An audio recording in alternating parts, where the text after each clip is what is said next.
Welcome back, ladies and gentlemen, to episode 87 of the Popcorn Podcast. I'm Tommy Krestoff. Of course, alongside me, as you all know, is Ryan Ferran. And today we're here to do our second annual Popcorn Oscars. Yeah, I think the mic just picked up me clearing my throat, so I hope you enjoyed that. That was a good intro. That's a nice way to start the episode. Yeah, that was a good one. We're back with the Oscars.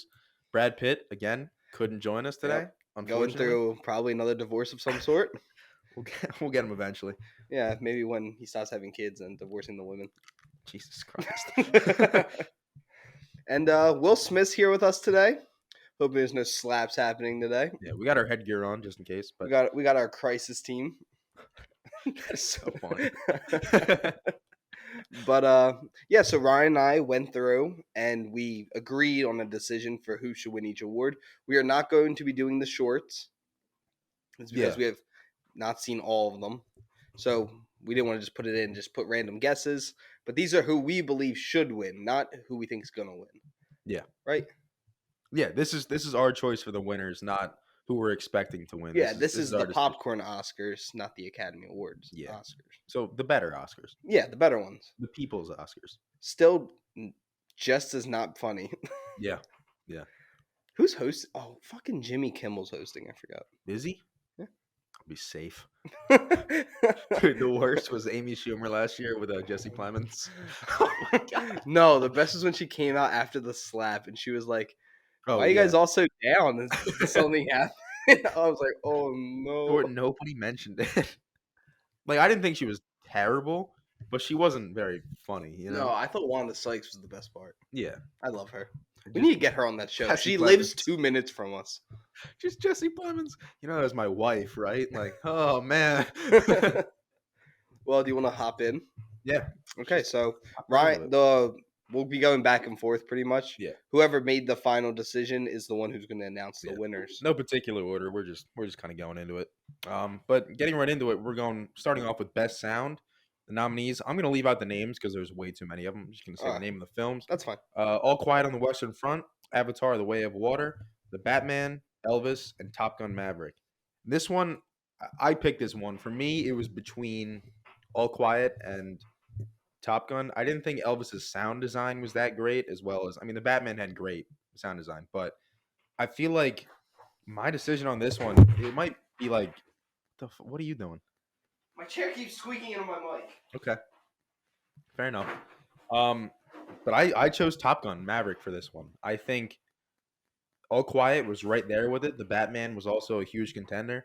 But I think just all the sounds of the planes flying by, it puts you right there in the movie. It was really, really well done. And I think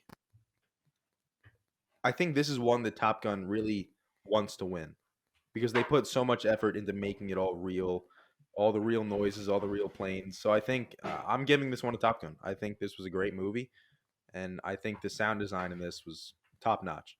It put you right in the film with Tom Cruise, put you right in the cockpit, and it made it a lot more entertaining. I agree. Thank you. Sorry, everyone. I had to go fix my chair. Get a new chair. I meant to do it a couple episodes ago because I didn't ever realize that I caught it. And then I was listening and I just kept hearing I was like, okay, I need to change chairs. Yeah. But no, I agree. I think Top Gun did deserve it. I was trying to fight for Elvis a little bit just because of the concerts and everything like that. Yeah, no, I agree. It was great, but I feel like that's a little bit more into production design than the actual sound. I'm so excited for the fucking the concert movie that's coming out. I can't wait for that. Oh yeah. That'll be good.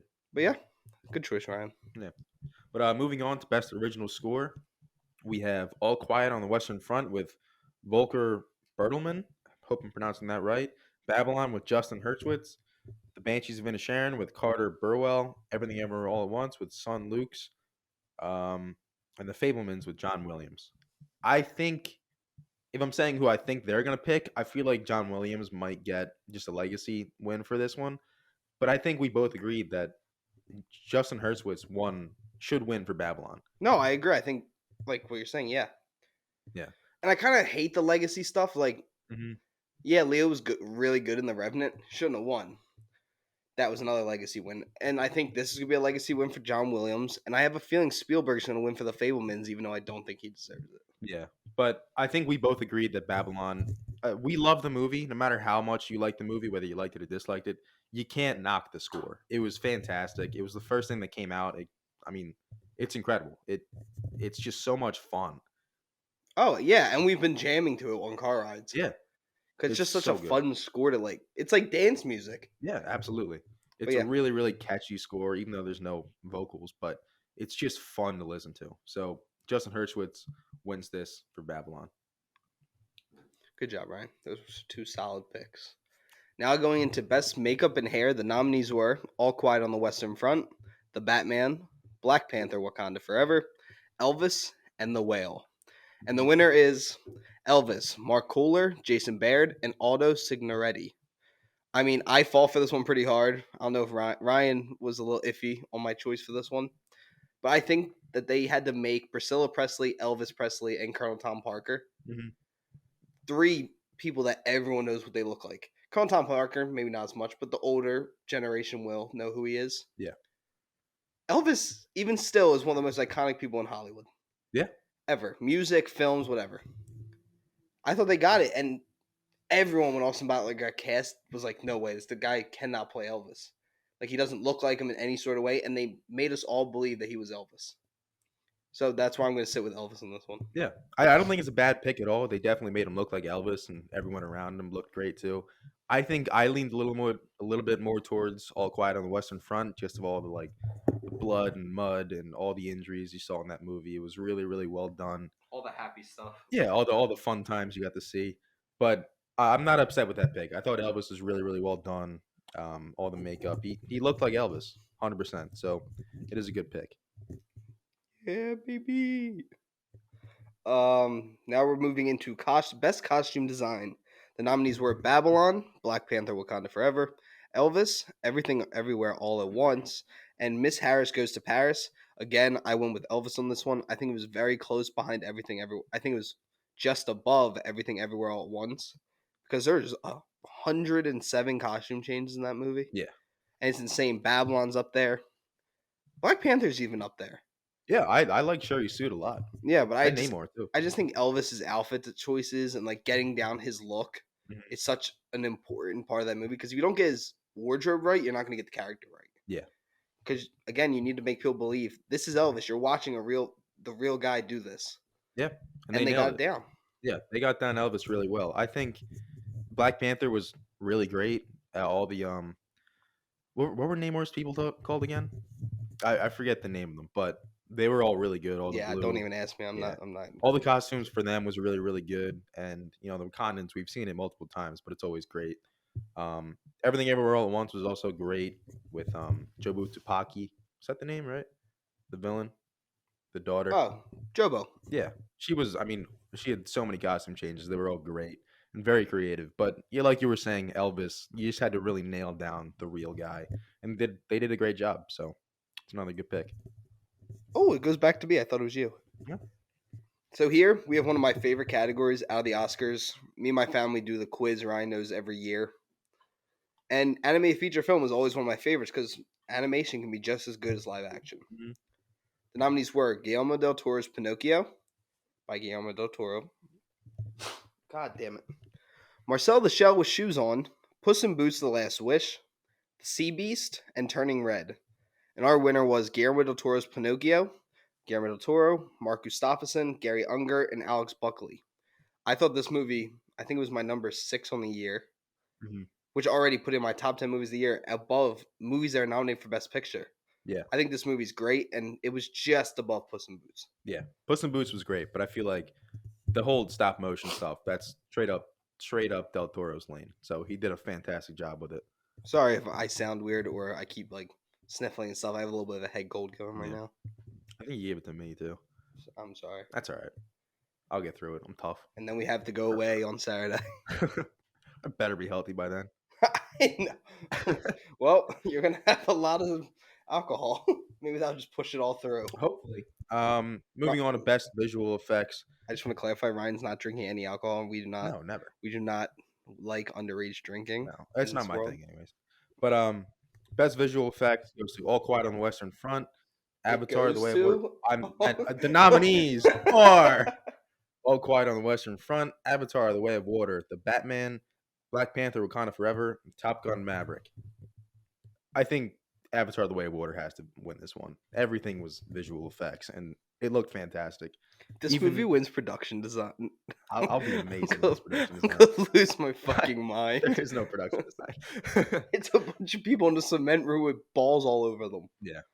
But visual effects, it has to go to Avatar. Seeing this movie, it was fantastic. And they waited till the visual effects technology was there, and it's here now, and it looked fantastic.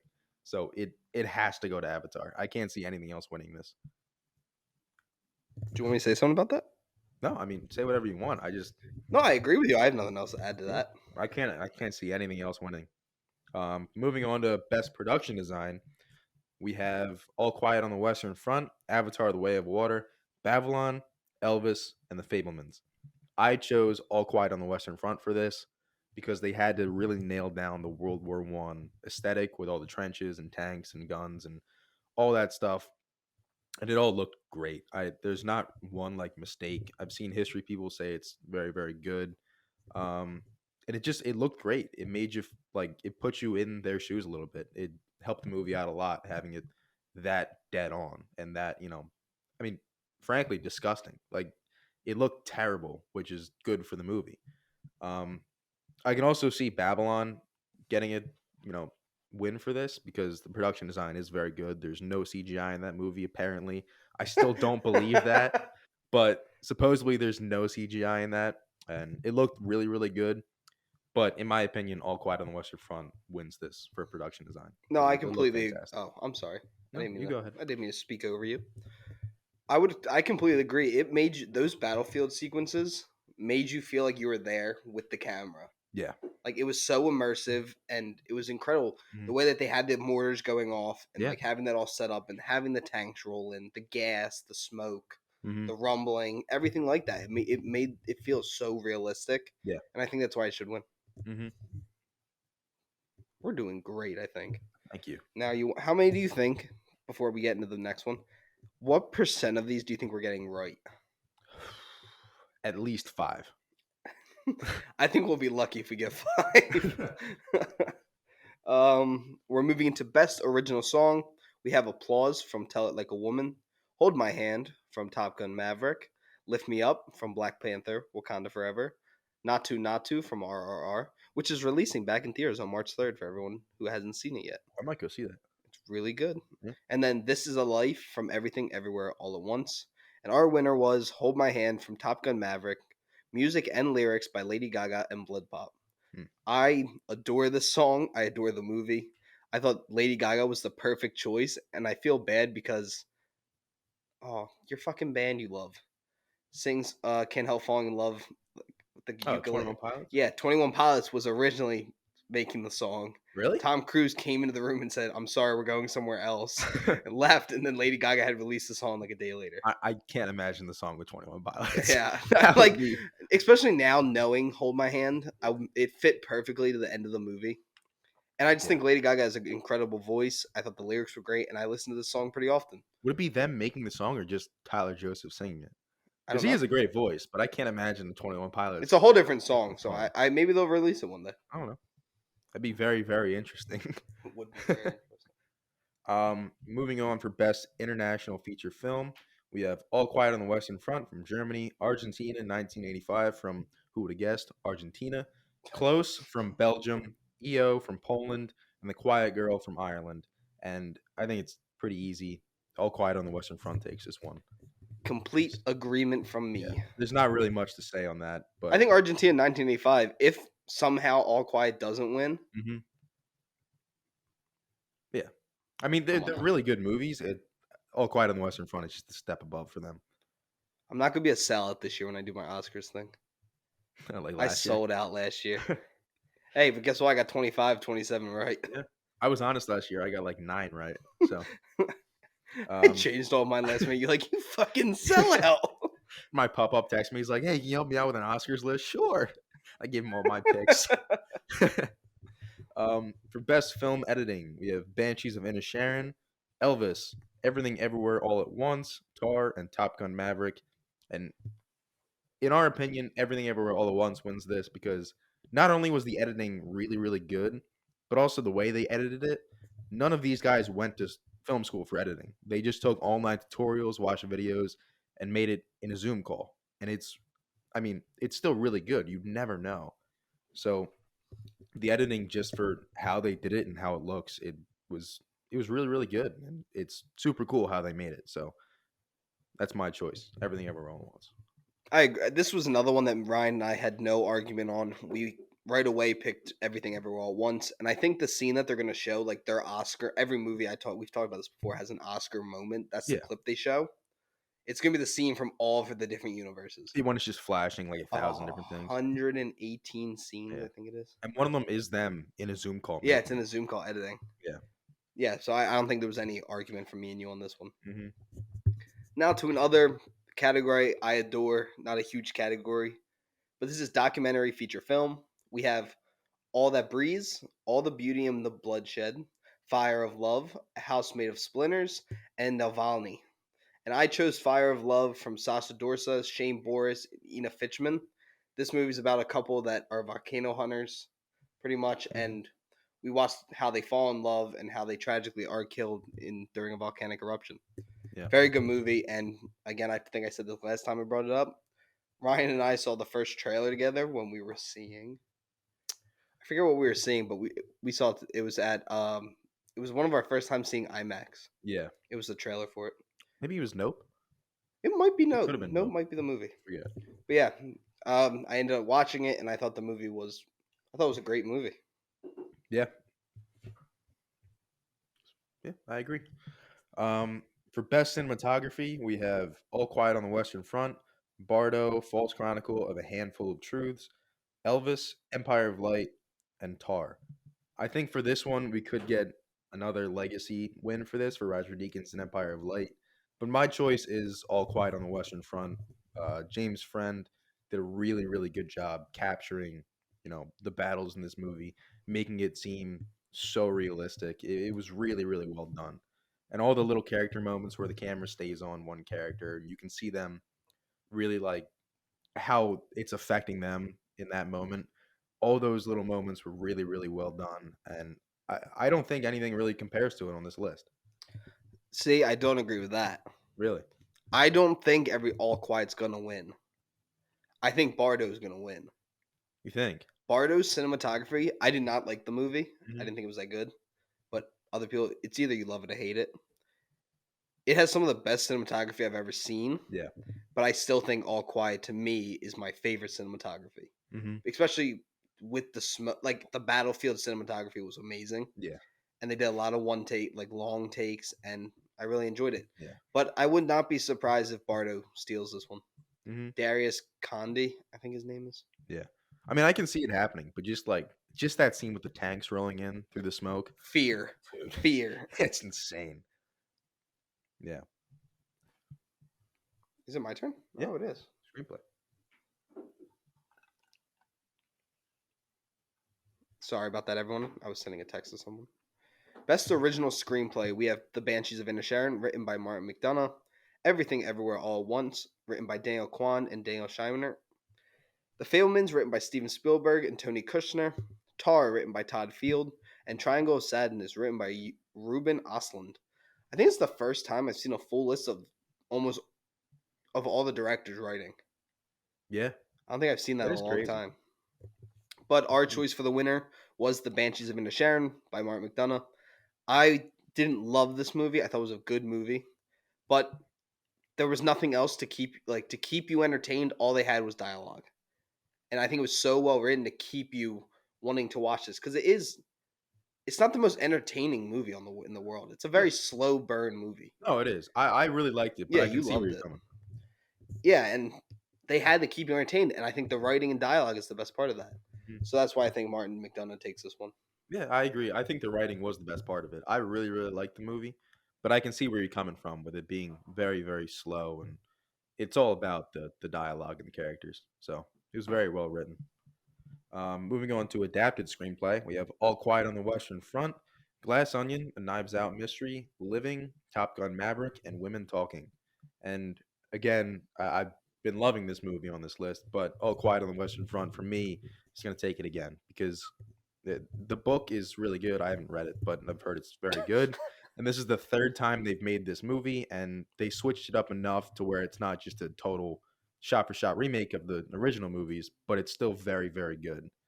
And the way they're able to capture the same, feelings and stuff from the other movies, and I'm assuming from the book as well, it's really, really well done. How they're able to keep that while changing certain scenes around. But yeah, adapted screenplay for me goes to All Quiet on the Western Front. Great movie. It's sad that I don't think it has a shot of winning Best Picture. Yeah. Because I'll get to my joke when we get to Best Picture. We have Best Supporting Actress. We had Angela Bassett for Black Panther: Wakanda Forever, Hun Chow from The Whale, Kerry Condon from The Banshees of Inisherin, Jamie Lee Curtis from Everything Everywhere All at Once, and Stephanie Hugh. I'm sorry, I'm mispronouncing your name. She was also in Everything Everywhere All at Once. And our winner was Angela Bassett for Black Panther: Wakanda Forever. I think she was the best Marvel performance we've ever gotten.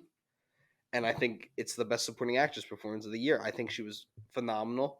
The throne room scene is one of my favorite Marvel scenes already ever, and I'm excited.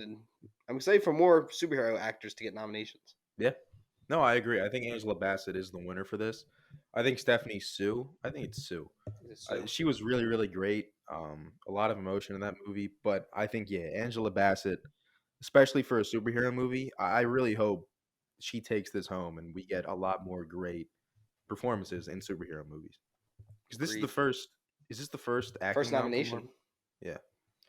Yeah. Then we move into Best Supporting Actor. We have Brendan Gleeson from The Banshees of Inisherin, Brian Tyree Henry from Causeway, Jude Hirsch from The Fablemans, Barry Keoghan from The Banshees of Inisherin, and Ken Hugh Hwan from Everything Everywhere All at Once. And our choice is Ken Hugh Hwan from Everything Everywhere All at Once. I think we just love him. I've loved him since he played Short Stack. So I cannot wait to see. I really do believe he's going to win the award. Yeah. He's swept almost the entire time. So I would be in real shock if he doesn't come away with that award on Oscar night. Yeah. It would be awesome if he won. I want him to win so It'd be bad. so nice. Moving on to Best Lead Actress, we have Kate Blanchett in Tar, Ana de Armas in Blonde, Andrea Riseborough in To Leslie. I can't speak this one. Michelle Williams in The Fablemans, and Michelle Yeoh in Everything Everywhere All at Once. And we both agreed Michelle Yeoh is going to take this one home from Everything Everywhere All at Once. She did a fantastic job, not only in the physical fighting, but also playing a mother and a Chinese immigrant. It was really, really well done. She was able to capture all that, all those feelings and all those troubles that she's going through, and seeing her character develop throughout the movie, where in the beginning she's just doesn't really care about her family, and seeing that evolve into her loving everyone, her husband and her daughter, even her father. It was really, really well done, and that's all from the writing as well, but mostly Michelle Yeoh playing that character. Agreed. I love Michelle Yeoh, so I'm fighting for her to win. Mm. But there's a shot. I think there's a pretty good chance that she doesn't win, though. Yeah. I think Kate Blanchett might take this award. I agree. That was probably really quiet. Oh, I'm sorry. No, I think Kate Blanchett has a really good chance of winning this, but I'm picking Michelle Yeoh. Can you imagine if Ana de Armas wins for Blonde? I'll turn it off. I'm sure she was great, but no, she wasn't. Play Marilyn Monroe. Yeah, she played herself dressed as Marilyn Monroe. Yeah. Nothing against you, Anna. If you ever want to come on our show, we would love to have you. She's a great actress, but she didn't really try. Like, she didn't. I think she tried. I think her accent was just too hard to break. Yeah. And then we move into Best Lead Actor. We have Paul Mescal for After Sun, Bill Nighy for Living, Austin Butler for Elvis, Colin Farrell for The Banshees of Inisherin, and Brendan Fraser for The Whale. Our winner, it came down to a very tough decision. Decision?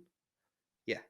Austin Butler for Elvis. I think it's an incredible feat for him to be able to pull off the king and to do his own dancing, do his own singing, getting the voice down, all these different things. I think it just puts him a step above Paul Mescal and Brendan Fraser, who are my next two options. Mm-hmm. I haven't seen Living yet, so I'm sorry, Bill Nighy, but he has not won an award yet, so I'm going to continue assuming he's not going to win. Yeah. And I think Colin Farrell has a shot, but I think it's going to come down to Austin Butler and Brendan Fraser. I agree. And I hope Austin Butler wins, but again, Legacy Award. Mm-hmm. Brendan Fraser's been in Hollywood for years. This was like his comeback. And I mean, he was amazing. He was right below Austin Butler for me. Yeah, I agree. I think it's between Fraser and Butler, but I think we're in agreement. Austin Butler was fantastic as Elvis. I think he does deserve this win. Moving on to Best Director, we have Martin McDonagh from Banshees of Inisherin, the Daniels from Everything Everywhere All at Once, Steven Spielberg from The Fablemans, Todd Field from Tar, and Ruben Östlund from Triangle of Sadness. And Woo! Triangle of Sadness. Longest fucking movie of my life. It was such a well-made movie that I just didn't want to watch. How did it not get nominated for Best Cinematography? I have no idea. I thought that was great. Like where it stood out. Yeah. Yeah, but Fuck our you, pick for Oscars. this is the Daniels from Everything Everywhere All at Once. I think, again, Legacy Award, Spielberg could very easily take this, but the Daniels did a fantastic job writing. I think they probably produced it too, and also directing Everything Everywhere All at Once, which was a great movie. So there's not really too much to say on that. They did a fantastic job with everything, and I think they really deserve it. And it would be great because it was such a cheap indie movie that was fantastic and everybody loved. Smash at the box office. Did you hear the story how they decided to do it together? No. So Daniel Kwan had wrote it, the whole thing. Uh-huh. He brought it in, and Daniel Shiner read it, and Daniel Shiner's like, "This needs editing," and he rewrote it. Really? Like they combined on rewriting it, and then they eventually got it made. That's pretty cool. Yeah, that was a pretty cool fact. Yeah. And then for the biggest award of the night, we have Best Picture. And the nominees were All Quiet on the Western Front, Avatar: The Way of Water, Elvis, Everything Everywhere All at Once, The Fablemans, Tar, Top Gun Maverick, Triangle of Sadness, and Women Talking. And our winner for Best Picture of whatever annual Oscars this is, and the second annual Popcorn Oscars, the winner is Everything Everywhere All at Once, the Daniels, Jonathan Wang, and other producers. It doesn't tell me who they are. Yeah. But we both agreed this movie is phenomenal. It was my second favorite movie of the year behind Babylon, but I think it's the best movie of the year. Yeah, I agree. It's my favorite movie of the year. Everyone involved did a fantastic job, and I think it does deserve Best Picture, but I think The Fablemans is going to win. I'm going to be fucking angry. That would be very interesting, but I think it deserves the win, and I think if it does win, it is going to be a really, really good thing for film in general. Yeah. Because it is such an indie movie. It's such a creative movie that they really just took a huge swing at, and it worked. So if it wins this award, it'll be huge. Yeah, I think the Oscars are going to screw over the Daniels. I don't know why. I have a feeling what I want them to win almost every award that they were nominated for. Yeah. But I have a weird feeling that they're not. They're going to get swept. Yeah, I can see it happening. Again, I said this last year. I'm probably going to say it every time we do the Popcorn Oscars. Fuck the Academy. I do not like you guys. I think you're a horrible organization, except for the part that you brought Robert Pattinson into the Academy. Love that. But besides that, I really hope they don't get fucked over. I think this year's Oscars are very important. We have a lot of great films, I think. I think 2022, was a great year for film and the theaters and everything like that. Yeah. So, I'm hoping the Oscars are good. I'm not a fan of Jimmy Kimmel, but I'm still going to watch it. Yeah. I like Jimmy Fallon more. He seems like a nicer guy. But, yeah, hopefully the Oscars don't fuck me over and make me hate my life while I'm watching it. So, let's go the Daniels. We wish everyone the best of luck who's nominated. Yeah. Absolutely. Except for you, James Cameron. You're too rich to win an Oscar. Definitely. Yeah, no, I think that's pretty much it. Also want to say we did this in half an hour, and the Oscars are going to be 3 or 4 hours Exactly. long. See how fast we didn't do speeches. That's true. And we also cut 2 of the things, but still. You want to do an over-under on how long the Oscars are going to be? Yeah, we'll just say 3 hours. I'll take the over on that. You bitch. I guess I'll run the under. I'll be happy if I get that right. Yeah. Now, do you want to do? I don't have fan questions for this episode. I didn't put out thing. My bad. But do you want to do suggestions of the week? I actually thought about this. Yeah. Holy shit. I thought because you mentioned it during the Raiders podcast, and I looked it up thinking we were going to do one there, and then you didn't do it. So I'm going to still stick with what I was going to do We there. didn't do suggestion of the week? No. Oh, You shit. mentioned it too, so I was ready. Yeah, I knew. Because you We didn't didn't do remember it, and I brought it up. And we never did. Wow, I forgot. You forgot. I'm going to go Outer Banks.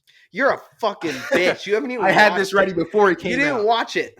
I know, but I was going to say it's coming out soon, so you should go ahead but and you watch haven't watched it. I don't care. I'm sticking with my Can't suggest answer. something you haven't seen. I don't give a fuck.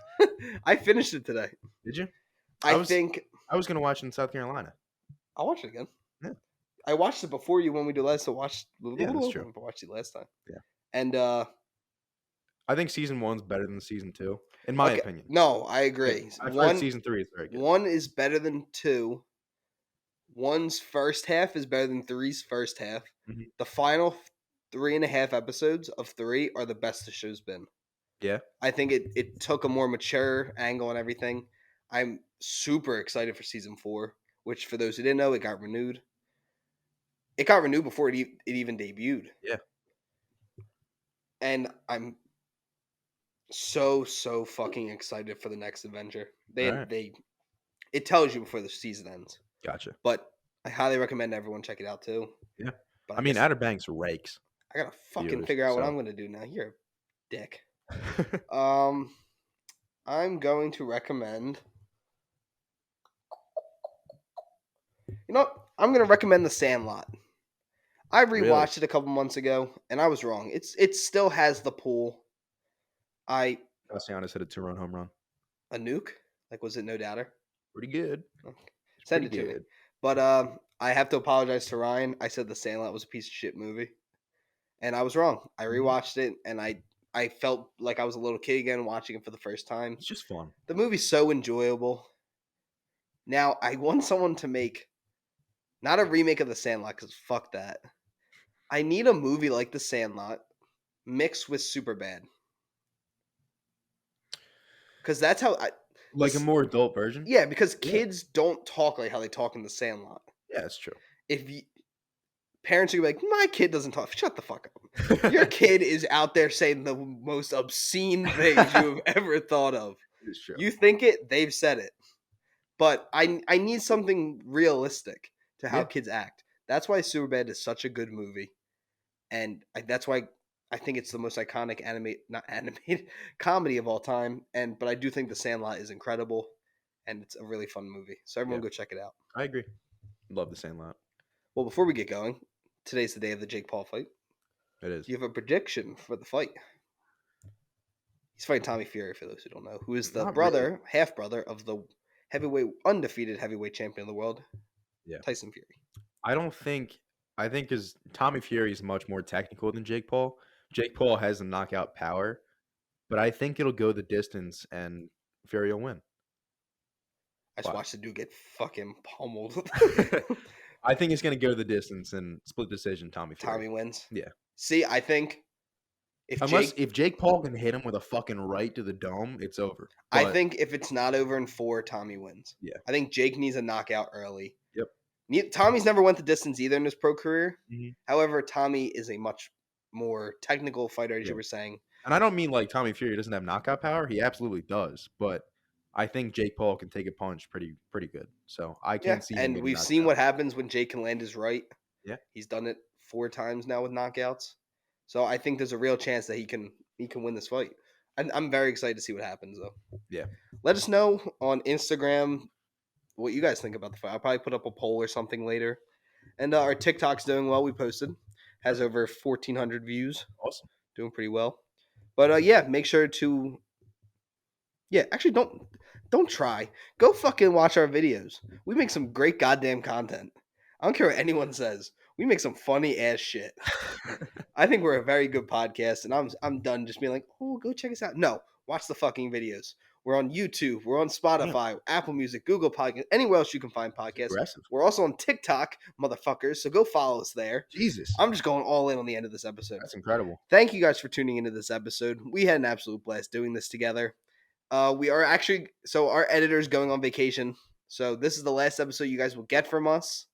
Ever. We're quitting. Yeah, after this episode, because I'm probably going to get canceled for cursing at a bunch of people. But This is the last episode you guys will get, and I'm gonna assume until it might be like March 12th. You guys get another episode. It's gonna be a little. Actually, no, I have an idea. Ryan and I will do a single mic recording. We'll do We're gonna do. Fuck. What was I thinking of? Oh, this upcoming week, we will put out an episode of reviewing the last 2 episodes of Last of Us, last week's and tonight's episode, but we'll record it on one mic because our editor needs to put it together because me and Ryan have no idea how to edit. All right. But we will make sure you get one more episode before we go on vacation, which is Saturday to Saturday, and then the Oscars. Cool. Anything you want to add? Cocaine Bear was great. Oh, yeah, Cocaine Bear. That was a really fun movie. Go like, as a movie, it's like a 6 or 7. But as a fun time, it's a 9 or 10. It was great. Oh, I think you meant out of 100. I was like, a 6? Oh, no. Man, out of 10. I just realized how close I was in the mic yelling, so I'm only assuming people are getting their ears blasted by me. I'm looking at it right now, like the sound bars. That's gonna be very painful. Yeah, it's gonna be pretty fucking loud. Yeah. But yeah, thank you guys again for checking out the show. Make sure to continue rating us, not physically because we're both very ugly, but rank our podcast a 5 stars out of 5 stars or 5 out of 5, I think, on everything actually. But continue the amazing support for the show. We love talking to you guys. Ryan, what's your question? I saw you raise your hand. Why does God hate us? See you guys next week. Yeah.